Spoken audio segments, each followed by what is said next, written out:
Hey everybody, it's Adam back with you for the first time in a while. I'm here in my car in a very obscure portion of the Ole Miss campus, and it's raining. It's been a while since we did a rain-based video. Anyway, today I'm going to treat a subject that I went on YouTube just to see if it had been done, and it has been done. People have asked me to do it, but it's been done by Will Wild and Liam and Ronnie Shellist, all wonderful people and players. I haven't watched their videos. I'm going to talk about it from the standpoint of what I would say if somebody asks me this question. Every time I do a blues harmonica clinic, somebody does. And here's the question. Why should I use the 2-draw if it's exactly the same note as the 3-blow? Like, the harmonica is unusual, right? It has both of these notes because of the way the harp's set up. What's the difference, and why would I use one rather than another? Because I'm going to tell you that I think in 95% of certainly melodic occasions, the 2-hole draw is superior to the 3-hole blow. But why? Why is that? So let's sort of first just make sure we understand the object of inquiry, right? So the harmonica, if I go 1 draw, 2 blow, 2 draw. And if I'm playing cross harp, and I'm going to talk about it from a cross harp perspective here. If I'm playing cross harp, I've gone from what we call the scale degree of the 5th to the 6th, the major 6th, to the tonic note. Very famous kind of standard sort of riff.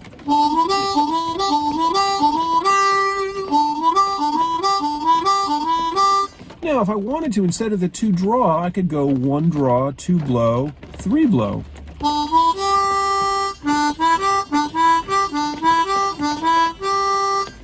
Two draw, 3 blow.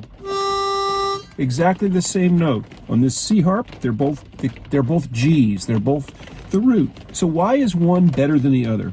I'm going to I'll tell you as I go, and let me see if I can think of some more reasons as I go. But the first reason is that you can't bend into the 3-draw from down below. So in terms of, and that makes a difference. So 3-draw, when you hit the 3-draw, all you get is the 3-draw. There's no blow bend on the 3-draw, although you can, slightly inflect it. It tends to sort of disappear. You can overblow the 3-draw, I think. It's not a note I ever use. There it is. Okay. Why would you do that? I don't know. The 2-draw, on the other hand, if I know what I'm doing and I know how to bend, I can play the flat 7th by bending sort of a hard bend, although not as hard as I could.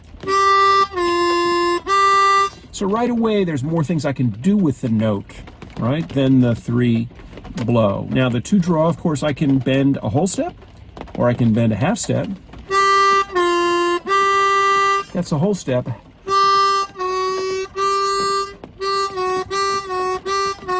little trickier to control, right? Or I can bend a whole step. Something in the way she moves. Right, so I can do the Batman theme song if I know what I'm doing. So already there's sort of more play available. But what I was talking about was specifically being able to bend into the 2-draw, that tonic note, from below. So Jimmy Reed, when he goes, "Whoa, baby, you don't have to go." Which is to say, it's not just about discrete pitches, the 2-draw whole step to the 2-draw half step. It's about that bluesy thing where you're really just letting it slide all the way up, taking all that melodic territory.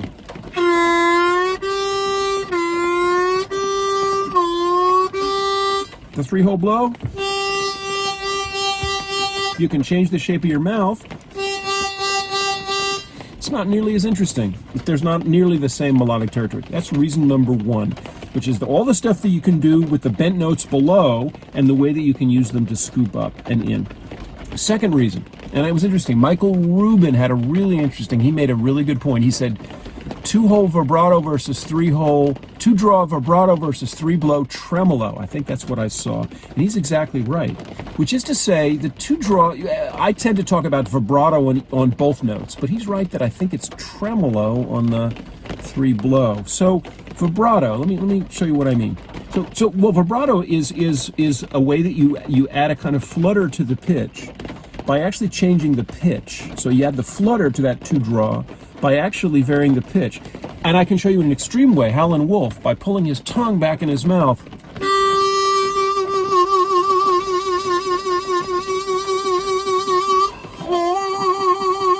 That note, if I slow it way down, that's vibrato. I think it's one or the other, but that's what I would call vibrato. That's where you're actually changing the pitch as a way of getting a fluttery note. We don't kind of hear exactly what's going on if it's done well, and it's done a little smoother.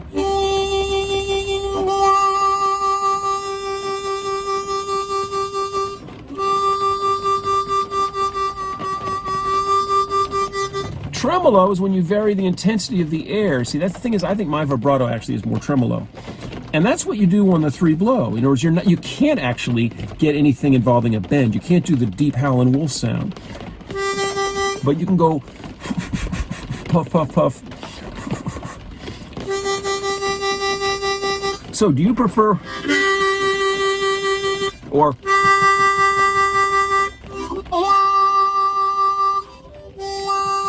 the first is the 2-draw, the second's the 3-blow. Well, maybe it's a little closer there, right? But I think most of us have an easier time, maybe, arguably, and I think the draw notes lend themselves to a powerful vibrato sound in a way that the blow notes, with the exception of the higher blow notes, don't.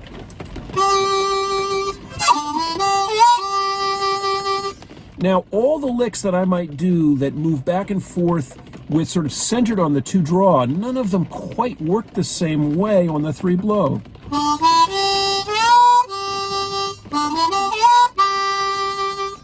You can do them. So this is using the 3-blow.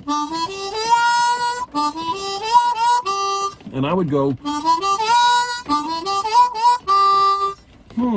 well, maybe we're starting to deconstruct the idea of the 2-draw always being better. I actually never tried to play those. I'm going to show you one place where the 2-draw or the 3-blow actually is better. But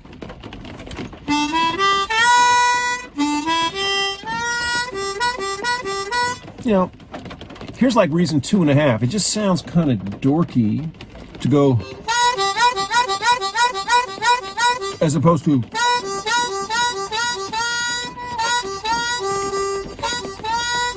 now. Of course, one advantage of the 3-blow is that, of course, because you're blowing rather than drawing, if you're doing a riff that involves alternating between 3-blow and 3-draw, you're maintaining some kind of breath equilibrium. So I can understand why beginners just want to sort of pull and blow on the 3-blow, 3-blow and 3-draw and 3-draw.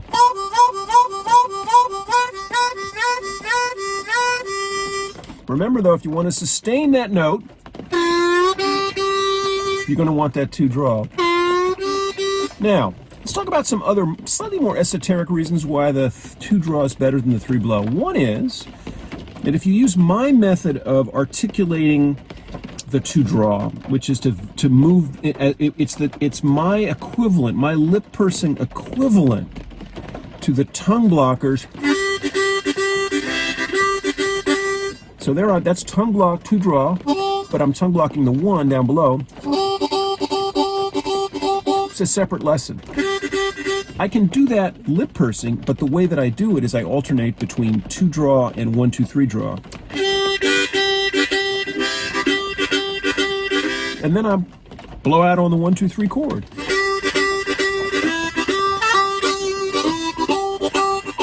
There's simply no equivalent to that on the 3-blow. In other words, if you're a lip purser and you do what I just did and you go 3-blow alternating with 2-3-4 blow, that's actually the 4 chord, not the 1 chord.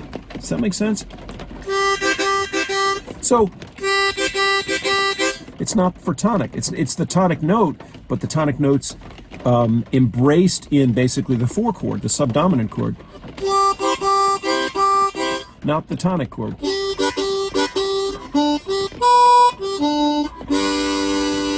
So that in itself makes the 2-draw so much more usable in the sort of stuff that I do.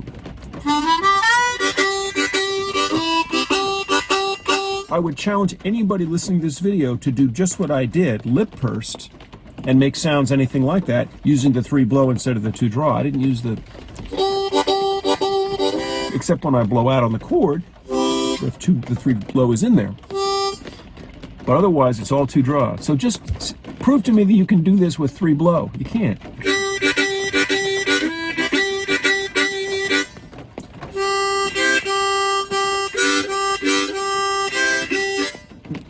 It's very confusing. It doesn't work. Okay. So that's another reason why the 2-draw is superior to the 3-blow. How about one place where how about a place where we really need the 3-blow as a melody note? How about that? Well, that's interesting. There's one particular kind of riff that I do. It's the riff that's in Whammer Jammer by the J. Giles Band, which is where it's in what I call kind of juke joint playing. This would be the best example, would be. Now that's a place where I use both the 3-blow and the 2-draw as melody notes in the same phrase.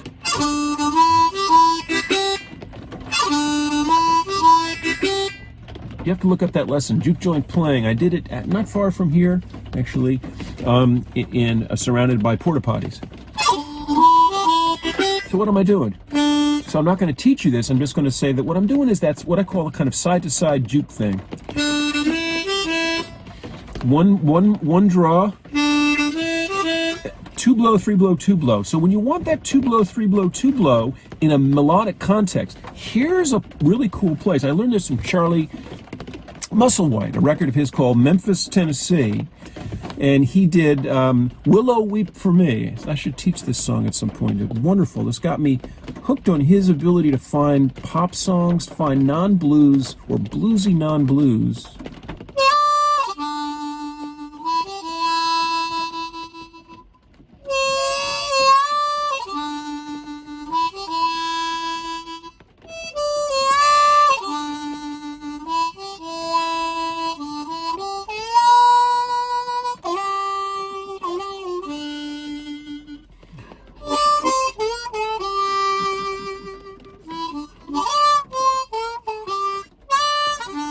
So he starts on the 4-draw, goes down to the 1,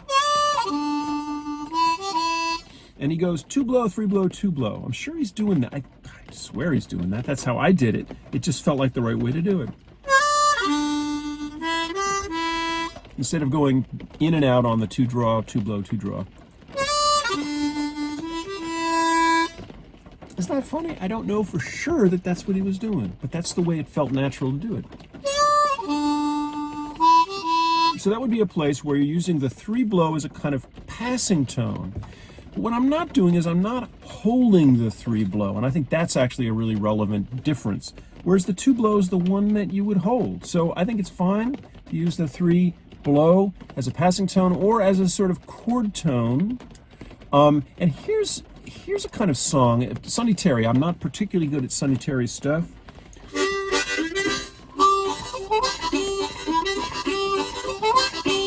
Now that's sound. It's an eerie sound, right? It's real deep country, sort of.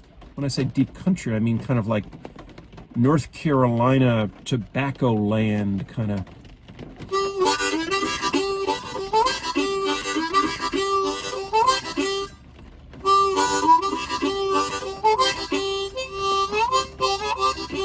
Now what I'm doing there.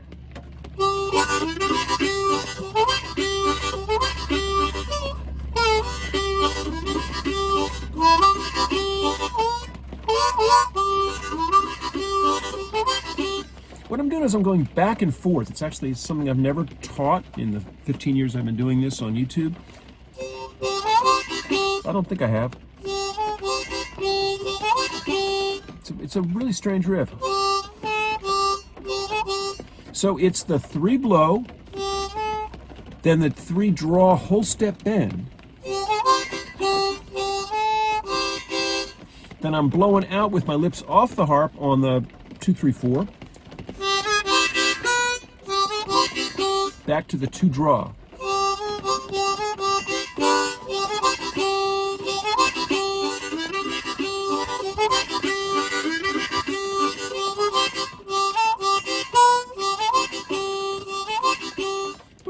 Okay, that could be a whole lesson that I taught. I'm not going to do that now. I'm just showing you various sort of variations on the 2 draw, 3 blow, 2 draw. Typical for me, a little confused, but all over the map. But I think I've sort of touched on a range of things. What else might we say about 2 draw versus 3 blow? I think that's pretty much it. One more thing I'd like to talk about, which is a riff that I have, that I sort of came up with, that I sell as Adam's Power Harp Groove. So there are some places where it's easier to move from the 4 blow to the 3 blow. So if you want that particular melodic interval, 4 blow to 3 blow, then it is to go from 4 blow to 2 draw. So if you want in cross harp, if you want the C to the G, it's much easier to do that than to jump to the 2 draw, right? So I do a riff where I go, can you do that much? 3 draw, 4 blow to 3 blow. Just do that much. And then you go 3 draw, 2 draw. Now, why do I go, if I want to hit the 3 blow the first time, why don't I hit it the second time? Why don't I just go, you know why? Because I want that 1, 2, 3 chord the way that I do it with the 2 draw to 1, 2, 3 draw. But I want that. So again, I'm going 3 draw, 4 blow to 3 blow. In fact, you can just do that as a repeated riff. Why don't you try that? I actually sometimes do a riff that goes like this. Sounds like something I should show you in another lesson. I think we're done with this lesson, but I think I've given you a sense of the range of things that you can do with each note.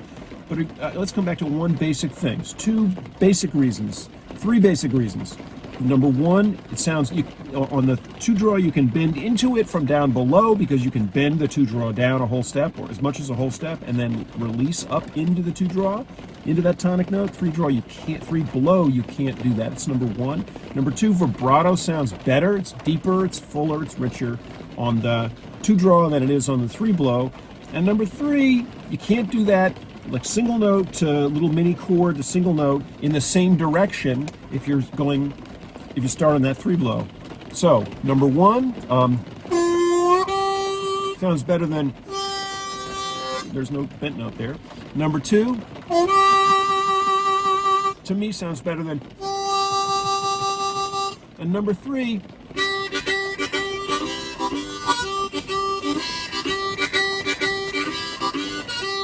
you can't do that if you're starting on the 2 blow, or the 3 blow.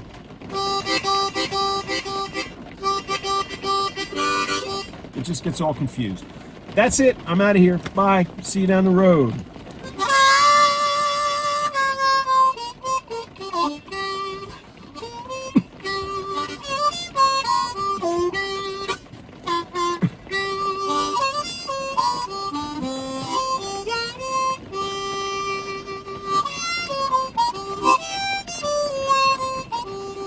Lonely in this rainy car day.